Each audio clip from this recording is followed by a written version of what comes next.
Au live que je viens d'arrêter aujourd'hui, j'ai diffusé une petite interview que j'ai faite avec une petite fille de 10 ans, contrainte et forcée de pratiquer la religion de l'islam par son papa. Cette petite fille a peur. Elle a peur de l'enfer de l'islam et elle a peur de son papa. Elle ne veut pas fâcher son papa, elle aime son papa. Et pour faire plaisir à papa, elle fait tout ce qu'il lui demande. De prier, de mettre le voile pour prier, de respecter les positions de la prière même si ça lui fait mal aux pieds. Elle accepte aussi de lire le Coran, d'apprendre la langue arabe pour satisfaire papa et lui faire plaisir, et que surtout il ne la regarde pas de travers et se fâche contre elle. C'est des parents séparés et elle y va que tous les 15 jours. Malgré ça, elle est perturbée car elle veut absolument satisfaire son papa qu'elle aime de tout son cœur. Et à côté de ça, elle est perdue car elle préférerait être plutôt ou chrétienne ou française. Elle ne sait pas trop. Cette petite fille aussi est contrainte, bien sûr, de manger avec la main droite alors qu'elle est gauchère. Encore une perturbation supplémentaire. Je vous laisse écouter la bande sonore qui arrive. Ouais, c'est bon. Vas-y. En fait, avant, mon père, il a dit, quand on était dans la voiture, il a dit, les chrétiens, ils vont y aller en enfer. Et puis, les musulmans, il a dit, pas tous les musulmans les plus beaux et puis les plus magnifiques se voilent, comme toi. Moi, j'ai dit, mais papa, mais moi, j'aimerais être chrétienne. Parce que ça se fait pas. S'imagine, je veux être chrétienne et que je vais quand même en enfer. Moi, j'aimerais être chrétienne parce que toutes mes copines sont chrétiennes et j'ai pas envie de les abandonner. Alors qu'en fait, ils m'ont aidé avant. Et en fait, c'était la meilleure chose qu'ils m'ont aidé. Déjà, je suis tombée. Je me suis perdu la cheville là et le menton quand je suis tombée. En fait, quand il m'a fait tomber, j'ai arrêté sur le menton et j'ai eu très mal au mâchoire et au pied parce qu'il m'a tordu le pied comme ça. Et ça a fait très mal. Et après, donc j'aimerais être chrétienne. Parce que eux, ils étaient chrétiens. Et il dit, mon père, tous les chrétiens, même si c'est des Français, vont aller en enfer. Et moi, j'y croyais même pas dans ma tête. Puis après, il a dit tous les musulmans. Tu vois, l'essentiel, c'est ça. C'est là où ça prend un sens quand je te dis fais-toi confiance. Tu t'es fait confiance. Parce que tu t'es dit, moi, j'y crois pas. Tu vois, quand tu as des positions, garde-les ces positions. C'est comme ça que tu pourras t'en sortir dans la vie. Ok, et puis après, il a dit tous les musulmans, tout, même les musulmans qui est voilés, même les musulmans, ils sont quand même pas voilés, mais qui sont quand même musulmans, va aller quand même au paradis.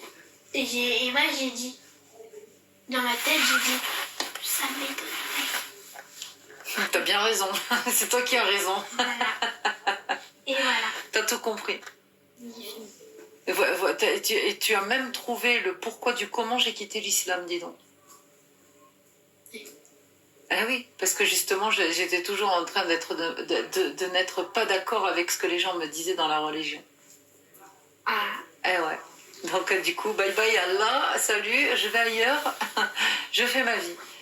Donc moi j'ai confiance, je pense que tu vas quand même te permettre d'accepter ou refuser ce qui ne te va pas et accepter ce qui t'ira.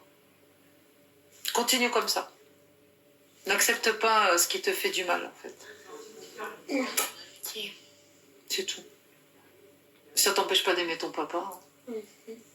Je l'aime, mais j'aime pas être musulmane. Voilà, mais t'as le droit. T'es en France ici et t'as le droit de refuser d'être musulman. Oui, parce qu'en France, en fait, mon lit, j'aime bien, parce qu'en fait, il a une matière bien. Et chez mon père, mon lit, il est comme en... Pas bagne, un truc comme ça, dur. Et Ah, quand tu vas chez papa, c'est un peu le bagne en fait. ouais, C'est la punition. ouais, T'as pas le choix, il faut que tu y ailles. ouais. Et la nuit, en plus, je suis mon père, je dors pas. Je fais une nuit blanche. Pourquoi? En fait, j'arrive pas à dormir. Ah. En fait, il y a trop de bruit. Tu dors bien ici? Oui. Dans mon lit tout propre, en Mm. plus.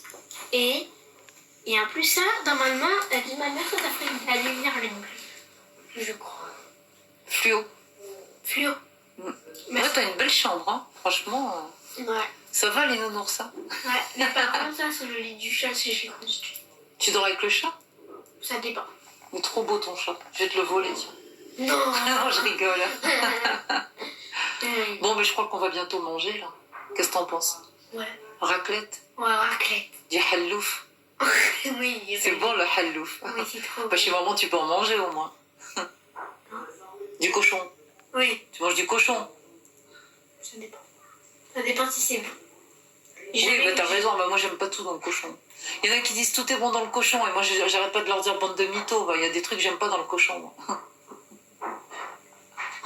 C'est vrai, en plus. J'aime le cochon, mais il y a des parties du cochon que je mangerai pas. Moi, j'aime pas la pâte, la crevette, j'aime pas les crevettes. Ah, j'adore ça. Je sais, j'aime trop les crevettes. Mais j'aime pas les crevettes les pâtes, là. Les crevettes, là, qui ont il y a les petits yeux noirs. Ah ouais, quand on sert les crevettes et Oui. elles ont leur Oui, on mais voit j'aime les bien yeux qu'on et mange. tout. Oui, mais Moi, j'aime bien manger. moi aussi, j'aime bien manger les Oui, mais crevettes. j'aime pas qu'on les Mais touche. ouais, moi non plus. Je Quand on les décortique et Ah tout, ouais. je déteste ça. Bah vas-y, on a un point en commun. Ouais. On aime les bouffer, mais on n'aime pas les regarder, c'est ça. J'aime pas. Donc voilà un petit extrait de mon entrevue avec cette petite fille de 10 ans très touchante, adorable, très attachante. Et en tout cas, je vais m'efforcer de trouver des solutions pour une orientation fiable pour pouvoir aider cette maman et cette petite fille à traverser ce désert. Et parce que derrière, il y a aussi de la maltraitance par rapport à cet enfant, de la part de la belle-mère. Parce que la totalité du témoignage n'a pas été mis dans cette vidéo, mais d'ici sous peu que je vais bientôt diffuser. Voilà. Donc je continuerai à faire du factuel, à faire témoigner toutes les personnes qui veulent témoigner de leur parcours de musulmans ou d'ex-musulmans. Et donc voilà, en vous souhaitant plein de bonnes choses, de prendre soin de vous, et je vous fais plein de bisous.